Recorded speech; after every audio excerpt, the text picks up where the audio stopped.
Hi friends, आज हम बात करेंगे how to decrease over thinking. मतलब कि अपने ओवर थिंकिंग को कैसे कम किया जाए।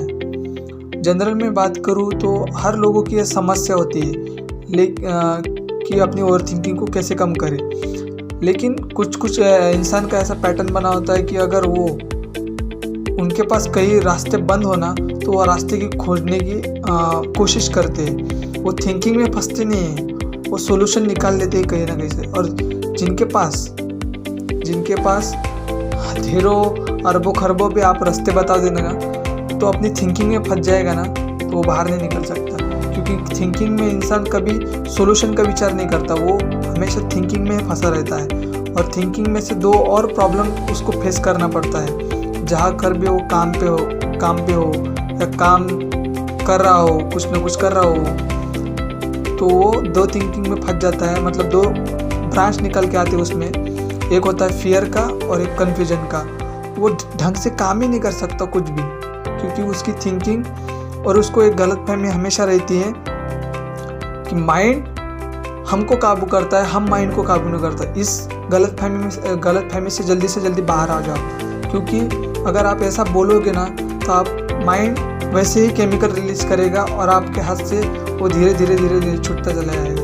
तो इस गलतफहमी में मत रहो, क्योंकि हम खुद को ये बोलना पड़ता है कि माइंड हमारे कंट्रोल में है, हम माइंड के कंट्रोल में नहीं। माइंड और बॉडी एक ही है ना, अलग थोड़ी है।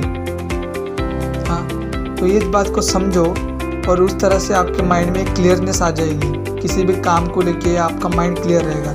पहला तरीका है, मैं बताने वाला हूँ कि अगर आपका थिंकिंग आपके वश में नहीं है, ठीक है, आप ओवर थिंकिंग ज़्यादा कर रहे हो, तो पहला तरीका ये बताना चाहूँगा मैं कि आप अपनी ब्रीदिंग पर ध्यान देना शुरू कर दो।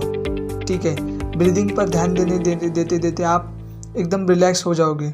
5-10 मिनट एक ही जगह बैठे रहो और ध्यान देते रहो। मैं मेडिटेशन की बात नहीं कर रहा हूँ, मैं सिर्फ ध्यान देने की बात कर रहा हूँ आपकी ब्रीदिंग के ऊपर। ठीक है, ये एक सोल्यूशन हो गया। और दूसरा तरीका ये है कि अगर आपका ध्यान नहीं लग रहा है कहीं पे, ठीक है, आपको विचार आ रहे, थॉट आ रहे, तो आप एक दूसरा तरीका कर सकते हो कि अगर आप कहीं पे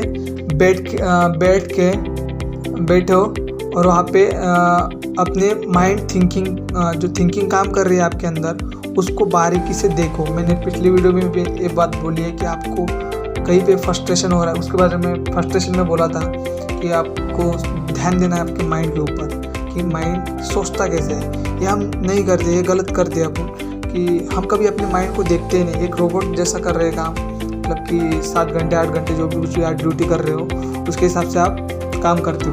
लेकिन 5-10 मिनट अपने खुद के लिए निकालो और माइंड को बारीकी से ऑब्जर्व करो, क्योंकि इससे आपके सॉल्यूशन का दरवाज़ा खोलने वाला है। क्या आप खुद ही खोलने वाला है, और कोई खोलने वाला नहीं है।